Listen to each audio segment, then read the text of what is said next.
I took a dark path on Netflix, checking out the recently added editions, and watching something that was straight to video. Fright Night 2 from 2013.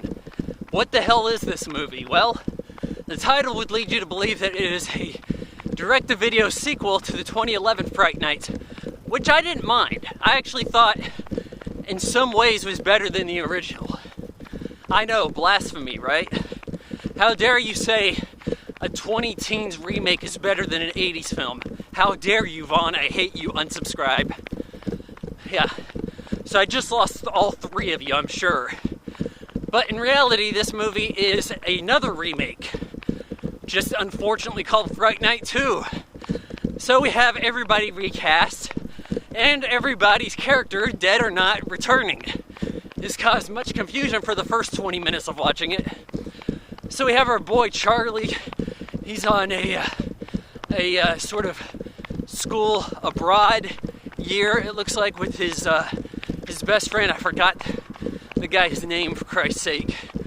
Hey, it's hot. I've been ranting and shit. Just give me a goddamn break. You know, that guy says, you're so cool, Brewster, right?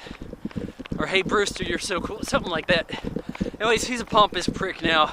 This is more like in the vein of American Pie, ghost sort of horror.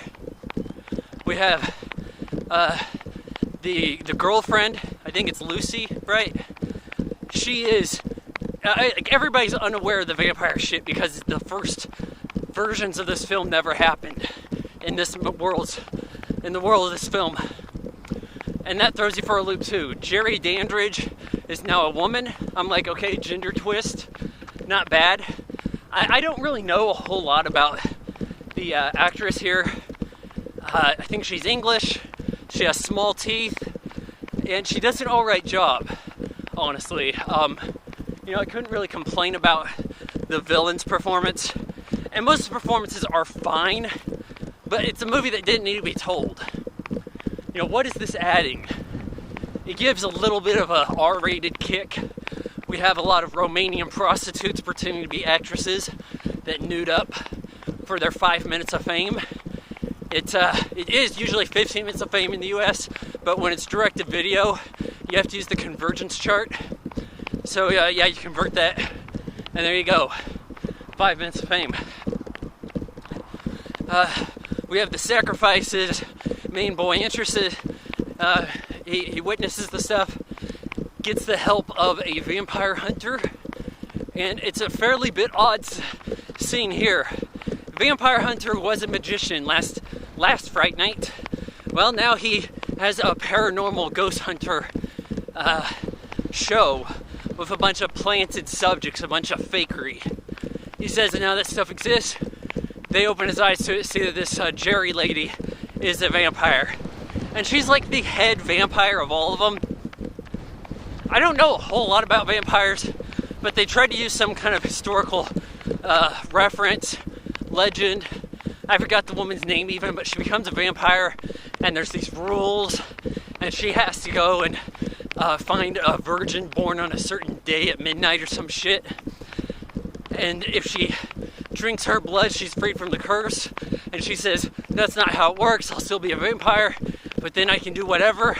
I'm like, what do you even mean by that? Who's making up these rules? They have their big confrontation and none of it makes a lick of sense. It's like, main guy will stab himself with a stake in the heart. Be a super vampire. And then is that supposed to take away vampire skills from Gerri? I don't know. And the movie's shot and edited weird. It breaks the 180-degree rule. You'll have somebody walking to the left, and then all of a sudden they're walking to the right as they try to put together the coverage. And it just makes you confused as to the geography of a scene. Does it look really cheap? Sometimes.